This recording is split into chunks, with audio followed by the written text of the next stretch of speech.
चलो जी बच्चों, अगला आइटम उठाते हैं। नाम क्या है? Accounting principle. सर बात तो हो चुकी है, कोई बात नहीं बेटा। अकाउंटिंग प्रिंसिपल को अब डिटेल में पढ़ना है। इसके अंदर क्या क्या चीजें आती है, कौन कौन सी चीजें आती हैं, सारी चीजों को पढ़ना है। बरोबर। अकाउंटिंग प्रिंसिपल का मतलब मैंने क्या बताया था? वो रूल्स, वो सेट ऑफ गाइडलाइंस जिसके अंदर होके तुमको काम करना है।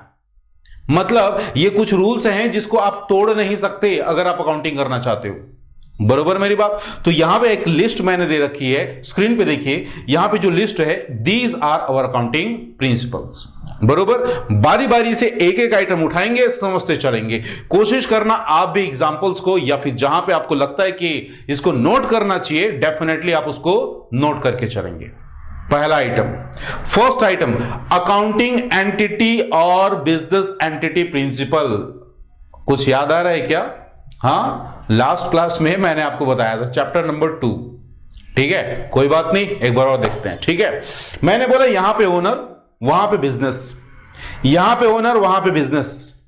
ठीक है, ये ओनर कौन है? ये बंदा उस बिजनेस को स्टार्ट किया है। ध्यान से सुनना, इस बंदे ने उस बिजनेस को स्टार्ट किया है। लेकिन अगर आप बोलोगे कि सर ये बंदा और वो बिजनेस दोनों एक है, तो मैं बोलूंगा यू आर जोजवा।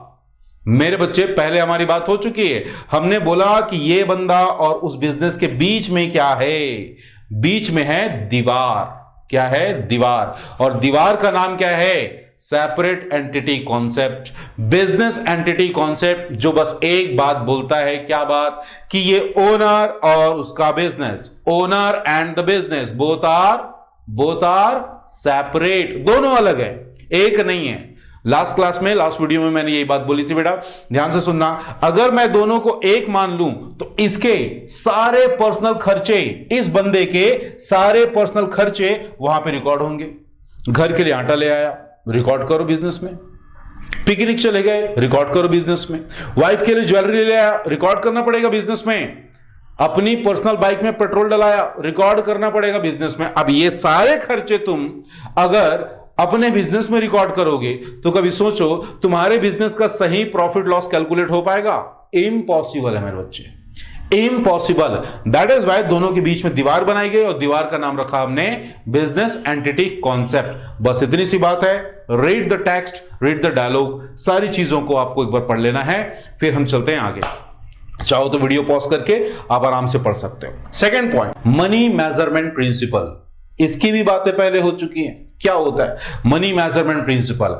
अकाउंटिंग में केवल वही चीज आएगी, वही चीजों को रिकॉर्ड किया जाएगा जो मनी में या तो कन्वर्ट हो सकते हैं या फिर मेजरेबल हैं। मैंने उस टाइम भी बोला था, मां की ममता, भाई बहन का प्यार, दोस्त, अच्छा हेल्थ, खूबसूरती, ये सारी चीजें अकाउंट में रिकॉर्ड नहीं की जा सकती। क्यों नहीं रिकॉर्ड की जा सकती?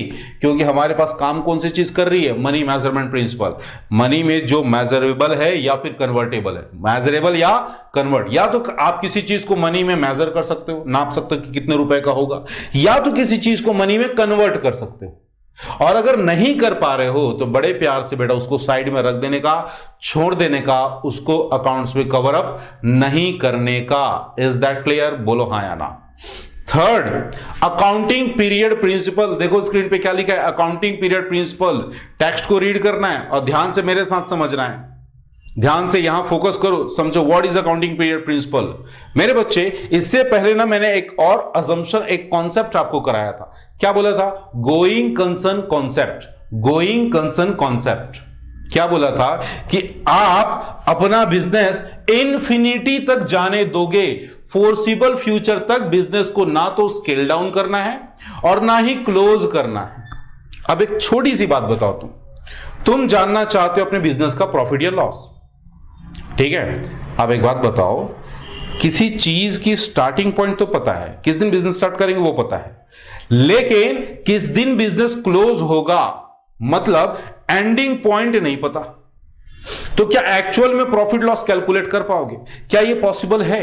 मेरे बच्चे, सीधी बात मैं क्या बोलना चाह रहा हूं, जिस चीज का स्टार्टिंग पॉइंट पता हो, एंडिंग पॉइंट ना पता हो, क्या वो मेजरेबल है? क्या मनी के टर्म्स में क्या उसके फाइनेंशियल पोजीशन या फाइनेंशियल की प्रॉफिटेबिलिटी को हम मेजर कर पाएंगे? नहीं कर पाएंगे। यहां पे तो प्रॉब्लम हो गया। मतलब अकाउंटिंग पीरियड कॉन्सेप्ट थोड़ा सा गोइंग कंसर्न कॉन्सेप्ट के अपोजिट हो जाता है। कैसे हो जाता है, ध्यान से सुनना। अकाउंटिंग पीरियड कॉन्सेप्ट क्या बोलता है, एक काम करो, आपको ना अपने बिजनेस का स्टार्टिंग टू एंडिंग मेजर नहीं करना है। एक काम करो, आप अपने बिजनेस को पीरियड वाइज तोड़ दो, पीरियड्स में ब्रेक कर दो, एक टाइमलाइन में ब्रेक कर दो। और वो टाइमलाइन कितने का होगा, 12 महीने का, 1 साल का होगा। तो अब आपको क्या करना है, हर साल आपको अपनी फाइनेंशियल पोजीशन चेक करनी है, प्रॉफिटेबिलिटी चेक करनी है। ठीक है, तो क्या करोगे, गोइंग कंसर्न कॉन्सेप्ट बोलता है कि इन्फिनिटी तक तुम्हारा बिजनेस चलते रहेगा। नहीं भाई साहब, हम एक काम करेंगे, चलेगा बिजनेस, गोइंग कंसर्न को एग्जैक्टली सेम रहने दो, लेकिन मैं क्या बोल रहा हूं, उस पीरियड को, इन्फिनिटी पीरियड को ईयर में तो तोड़ सकते हैं ना, ईयर में तो ब्रेक कर सकते हैं, और ईयर वाइज हम अपना calculation, profit loss, financial position check कर सकते हैं। बोलो हाँ या ना। और इसी चीज को अलाउ करता है कौन, अकाउंटिंग प्रिंसिपल कॉन्सेप्ट। बात समझ में आ रही, बोलो हाँ या ना। ये अकाउंटिंग पीरियड कॉन्सेप्ट जो है, अकाउंटिंग पीरियड प्रिंसिपल जो है, इसके अंदर 2 कैटेगरी के पीरियड लिए गए। पहला, एक बोला कैलेंडर ईयर, दूसरा बोला फाइनेंशियल ईयर। कैलेंडर ईयर कैसा होता है, 1 जनवरी से स्टार्ट होता है, 31 दिसंबर को कंप्लीट होता है। दूसरा फाइनेंशियल ईयर बोले तो 1 अप्रैल of this year, 1 April of this year से स्टार्ट होगा, नेक्स्ट ईयर के 31 मार्च पे कंप्लीट होगा। 1 अप्रैल इस साल का, अगले साल का 31 मार्च, यहां पे ये कंप्लीट होगा। क्या मेरी बात समझ में आ गई। तो अकाउंटिंग पीरियड प्रिंसिपल पे हमारे पास 2 कैटेगरी के ईयर हो गए, कैलेंडर ईयर और फाइनेंशियल ईयर। नॉर्मली जो बिजनेसमैन होते हैं बेटा, वो फाइनेंशियल ईयर ही फॉलो करते हैं। क्या मेरी बात समझ में आ गई, बोले हाँ या ना, बोलो हाँ या ना बेटा। नेक्स्ट चलें, अगला है full disclosure principle. Full disclosure principle text यहां पे नजर आ रही होगी आप लोग को, देखेंगे जरा, समझेंगे मेरे साथ। फुल डिस्क्लोजर प्रिंसिपल क्या बोलता है कि भाई साहब, अकाउंटिंग कुछ ऐसे करना, अकाउंटिंग ऐसे बनाना कि सारे मटेरियल फैक्ट, सारी इंफॉर्मेशन उस अकाउंटिंग के थ्रू डिस्क्लोज हो जाए, उस अकाउंटिंग के थ्रू डिस्क्लोज हो जाए। मतलब कोई भी चीज छुपी ना रहे। अरे बेटा, अकाउंटिंग क्यों करते हो, ताकि अपने ट्रांजैक्शन को प्रॉपरली रिकॉर्ड करके सही ढंग से प्रेजेंट करने के लिए। तो आपको भी इस प्रिंसिपल को फॉलो करना होगा। ये प्रिंसिपल आपको क्या बोलता है कि भाई साहब, आपको अकाउंटिंग कुछ ऐसे करनी है कि सारे मटेरियल फैक्ट डिस्क्लोज हो जाएं। बात समझ में आ रही, बोलो हाँ या ना। बस इतनी सी बात बोलता है बेटा। अगला आते हैं, अगला समझते हैं, मटेरियलिटी प्रिंसिपल। कौन सा प्रिंसिपल, मटेरियलिटी। आप मैं बार बार मटेरियल बोल रहा हूं, आप ना कंफ्यूज मत होना। मटेरियल का मतलब सामान, गुड्स, स्टॉक, ये मत समझना। मटेरियल का मतलब होता है इंपॉर्टेंट होना। क्या होना, इंपॉर्टेंट। मतलब वो चीजें जो आपके डिसीजन को चेंज कर सकती हैं, वो आइटम्स जो आपके डिसीजन को चेंज कर सकती हैं।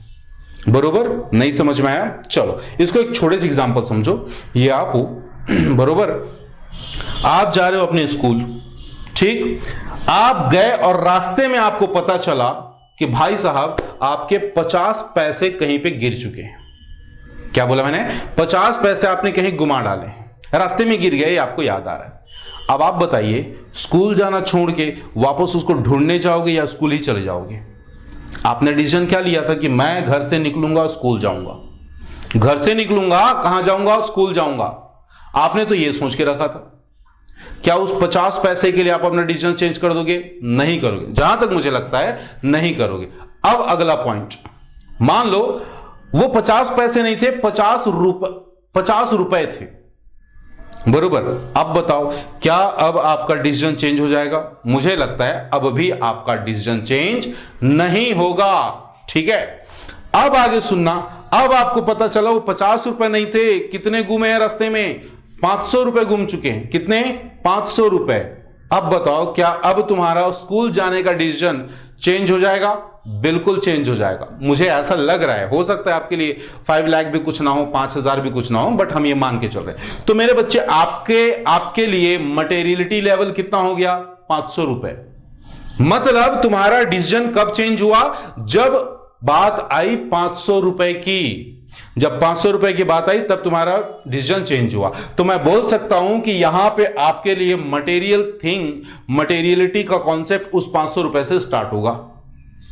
तो अल्टीमेटली हम बोलना क्या चाह रहे हैं मेरे बच्चे, मटेरियलिटी कॉन्सेप्ट क्या बोलता है कि आपको अपने फाइनेंशियल पोजीशन पे, फाइनेंशियल इंफॉर्मेशन पे, अकाउंट्स पे उन्हीं चीजों को रिकॉर्ड करना होगा, उन्हीं चीजों को रिकॉर्ड करना होगा जो आपके लिए मटेरियल हैं। मतलब उस पर छेड़खानी अलाउड नहीं होगा। ऐसी चीजों को आपको छुपाना नहीं है, ऐसी चीजों को कंफर्म आपको रिकॉर्ड कर ही लेना है, इस पे कॉम्प्रोमाइज नहीं होगा।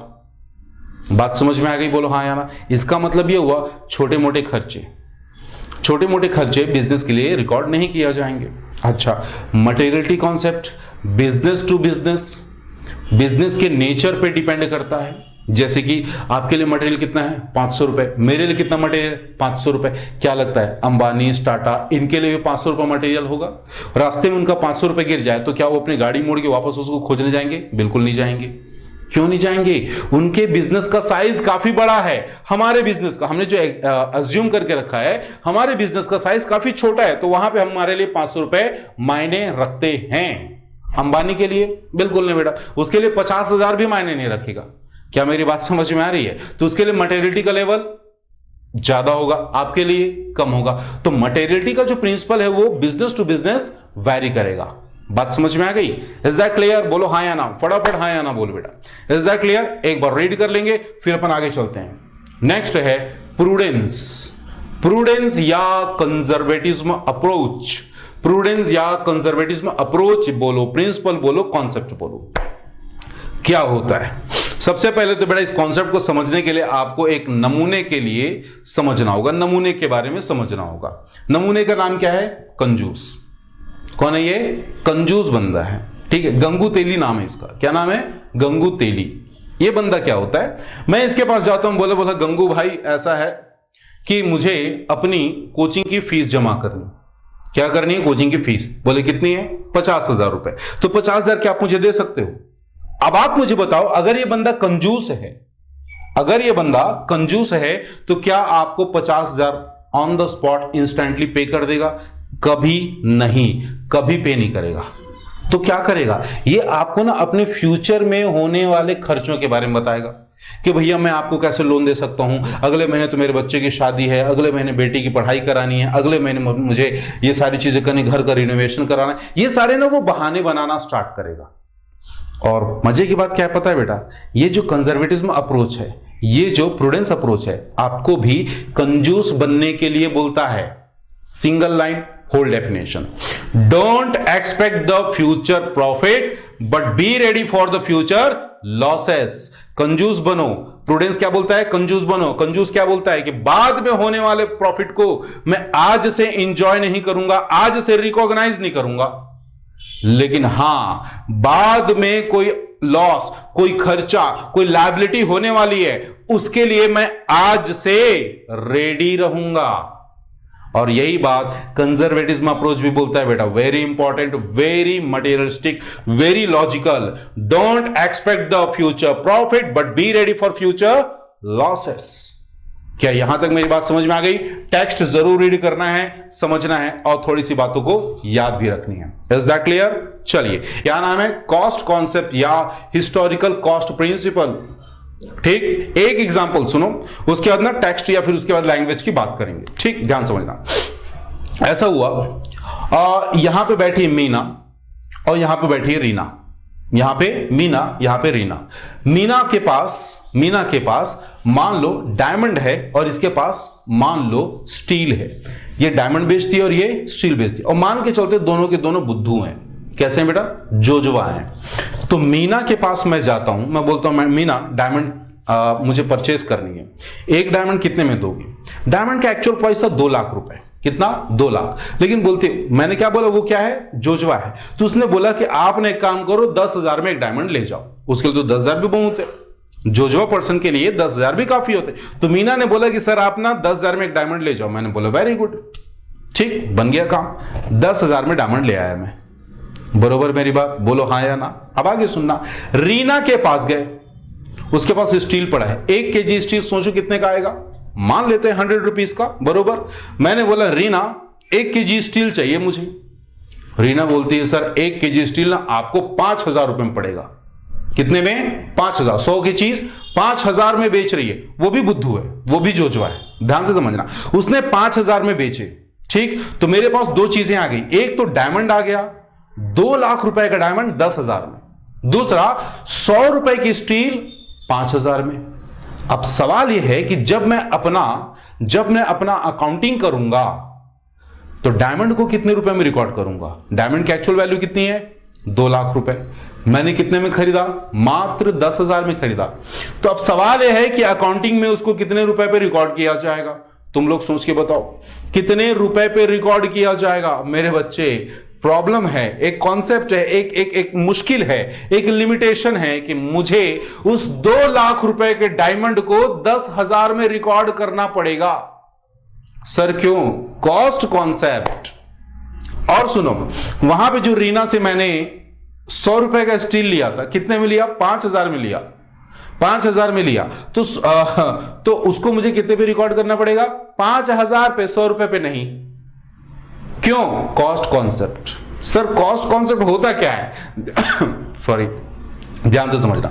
कॉस्ट कॉन्सेप्ट बेटा वो कॉन्सेप्ट है जहां पे आपको चीजों को उतने पे ही रिकॉर्ड करना है, उतने पे ही रिकॉर्ड करना है जितना आपने उसके लिए पे किया है, जितना आपने उसके लिए पे किया है।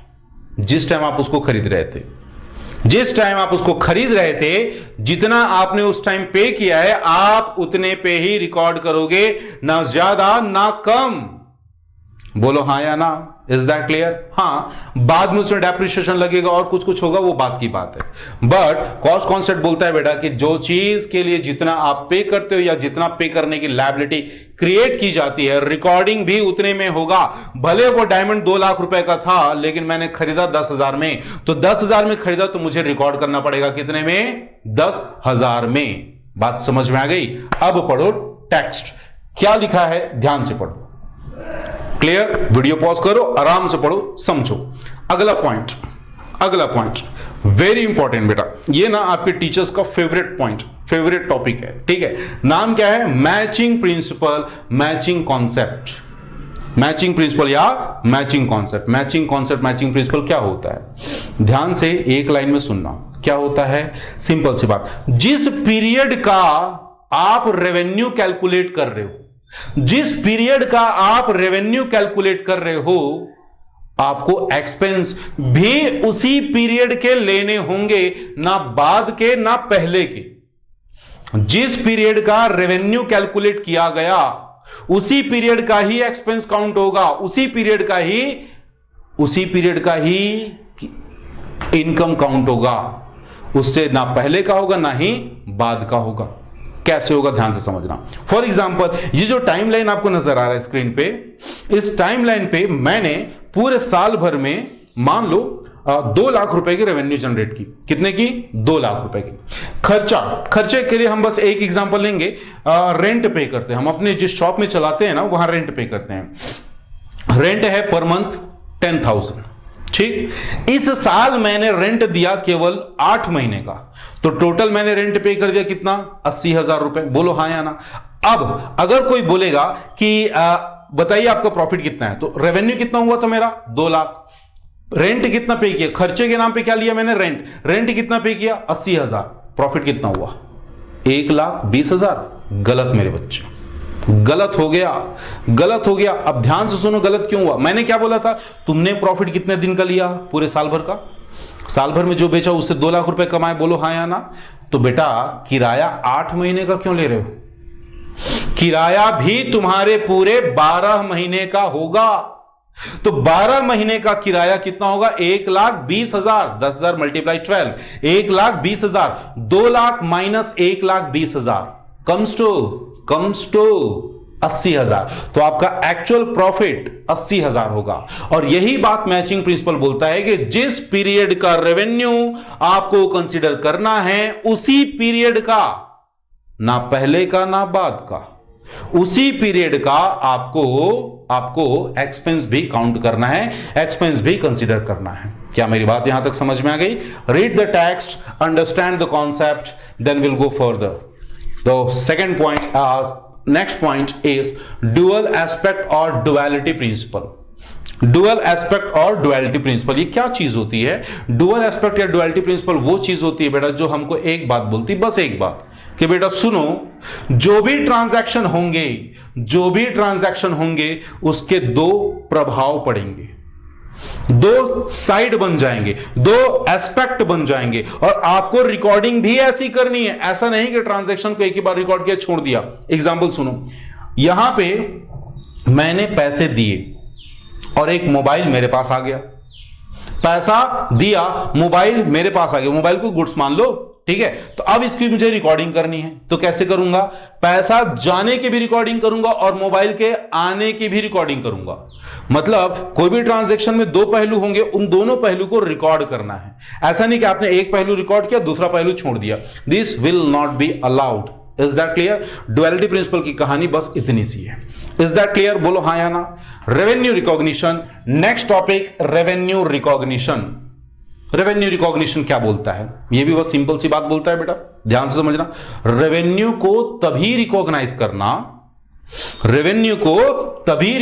करना जब उससे मिलने वाले पैसे का राइट आपके पास आ जाए, भले पैसे मिले हो या ना मिले हो, उस पैसे को रिसीव करने का राइट आपके पास आ जाए.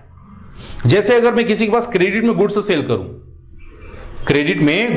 करूं, तो वो पैसा मुझे अभी नहीं दे रहा है, वो बाद में देगा, बावजूद उसके मैं उसको रेवेन्यू मान के चलूंगा. हां जी, वो मेरी इनकम है, वो मेरा रेवेन्यू है, वो मेरा प्रॉफिट है, मैं मान लूंगा. क्यों? क्योंकि मेरे पास राइट है उस बंदे से पैसा लेने का, उस बंदे से पैसा वापस लेने का, पैसा वसूल करने का मेरे पास राइट आ गया. तो मैं यहां पे रेवेन्यू को तभी रिकॉर्ड कर लूंगा जब ट्रांजैक्शन कंप्लीट हो जाएगा, जब ट्रांजैक्शन में मुझे पैसे रिसीव करने का राइट मिल जाएगा. बात समझ में आ रही? बोलो हाँ या ना. लास्ट पॉइंट और डिस्कस करेंगे बेटा. चैप्टर का एक पार्ट यहां पे कंप्लीट हो जाएगा, क्लोज हो जाएगा. नेक्स्ट पॉइंट है verifiable objective concept. Verifiable objective concept, ध्यान से सुनना क्या बोल रहा है ये सिंपल सी एक बात बोलता है बेटा कि जो भी अकाउंटिंग की जाएगी, जो भी अकाउंटिंग फॉलो करोगे, वहां पे आपको पर्सनल बायस को साइड में रखना है, तभी आपकी ऑब्जेक्टिविटी कंप्लीट होगी. मैंने एक अकाउंटेंट रखा, देख लो एग्जांपल में, मैंने एक अकाउंटेंट रखा, ठीक है. ये बंदा क्या करता है? ये बंदा ये बंदा नालायक है. क्या है बेटा? ये नालायक है. ये खर्चों को हमेशा बढ़ा के दिखाता है, इनकम को घटा के दिखाता है. अब तुम लोग बताओ, क्या अच्छा ये पर्सनल बायस कर रहा है कि नहीं कर रहा है? बिल्कुल कर रहा है. पक्षपात कर रहा है, अनफेयर अकाउंटिंग कर रहा है? बिल्कुल कर रहा है. तो अगर ये इस तरह से अकाउंटिंग करेगा तो क्या मेरी प्रॉफिट, क्या मेरा फाइनेंशियल पोजीशन रियल एक्चुअल में शो कर पाएगा? बिल्कुल नहीं. तो हमारा वेरीफाइबल ऑब्जेक्ट क्या बोलता है? किसी भी तरह से अकाउंटिंग करते वक्त पर्सनल बायस एलिमेंट हमारे अकाउंटिंग में इन्वॉल्व नहीं होने चाहिए. सर ये कैसे पॉसिबल है? मेरे बच्चे, मैं इसको बोल के रखूंगा कि भाई साहब जो भी तुम अकाउंटिंग करोगे उसका मुझे एविडेंस चाहिए, उसका प्रूफ चाहिए. अगर तुम परचेज कर रहे हो तो परचेज की रसीद दिखा दो, परचेज का इनवॉइस दिखा दो, परचेज का बिल दिखा दो. बात सुन आ रही है? अगर तुम सेल की एंट्री कर रहे हो तो सेल का बिल चाहिए, रिसिप्ट चाहिए, इनवॉइस चाहिए, सारी चीजें मुझे सेल के डॉक्यूमेंट चाहिए. इसका मतलब यह हुआ कि अकाउंटिंग जब भी किया जाएगा इस प्रिंसिपल के अंदर, अकाउंटिंग जब भी किया जाएगा वहां पे किसी न किसी एविडेंस, किसी न किसी प्रूफ, किसी न किसी सोर्स के थ्रू किया जाना चाहिए. मनमर्जी हिसाब से अकाउंटिंग नहीं चलेगा. क्या मेरी बात यहां तक क्लियर है बच्चे? बोलो हाँ या ना. बार बार बोल रहा हूं, नोटिंग बनानी है, समझना है. एग्जाम्पल अगर लगता है समझ में आ गया, बकायदा उसको ब्लैंक साइड में आपको नोट कर लेना है, लापरवाही नहीं करनी है. यही वो सारी चीजें हैं जो आपके अकाउंटिंग को तगड़ी करेंगी, एकदम स्ट्रेंथन करेंगी, मजबूत बनाएंगी आपको. क्या मेरी बात समझते हैं? आगे चलें.